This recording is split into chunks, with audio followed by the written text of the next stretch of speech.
In 2019, the number of 4 and 5G FWA users worldwide exceeded 100 million. And FWA has been deployed in more than 230 networks across 120 countries worldwide.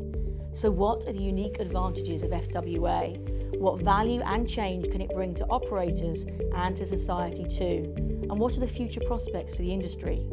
Today, our studio welcomes Dario Talmesio, Principal Analyst and Practice Leader at Omdia. Let's listen to his views. Welcome to Huawei 5G Live. I'm Professor Sally Eaves. It's a real pleasure to be here today with Dario Talmesio, Practice Lead and Principal Analyst at Omdia. Dario, lovely to meet you today. And I'd love to really speak to you about FWA, and in particular starting at the state of developments and your perspective upon where we are now. The FWA is a very important market today.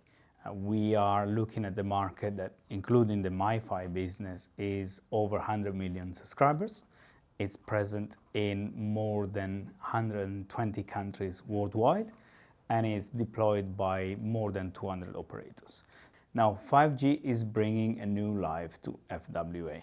FWA has been introduced for the first time in 2019, and we already have about 25 networks live at the moment. So in looking at the way it's developing and looking at the number of operators that are adding FWA in their portfolio services, we can certainly see that this market has a good potential. Fantastic. You mentioned there specifically about exceeding 100 million subscribers. Do you think that trend is likely to continue based on what you were just saying? There are a number of drivers for FWA. I think the most important one is the fact that half of the world population doesn't have connectivity to the internet. And that's probably the most important reason why FWA is growing rapidly in a number of markets.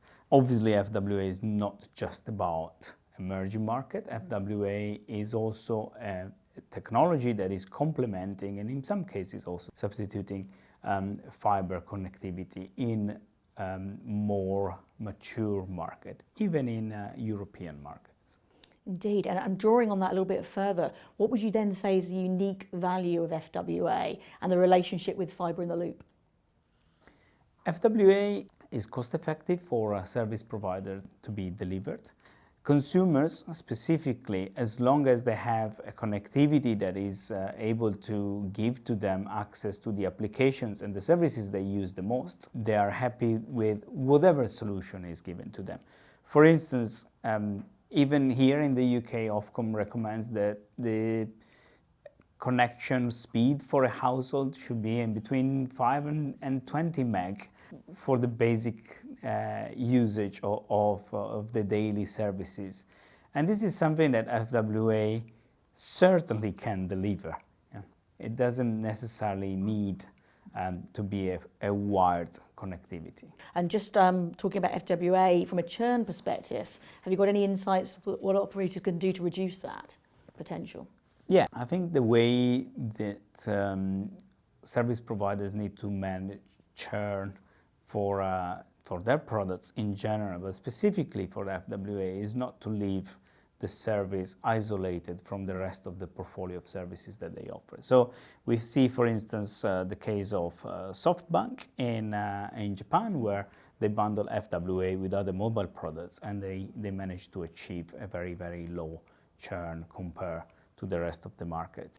And Dario, finally, but really importantly, what is your view on what we can do to really advance the development of FWA for the industry? I think, Sally, that one of the most critical areas for FWA to really take off is the CPE. And it's actually the only bottleneck in this market that is left. If the market is managing to bring the CPE cost down to, let's say, the $30 mark, that would be the last resisting point of resistance that should go. Thank you very much for sharing, Dario. Thank you, Sally. Pleasure.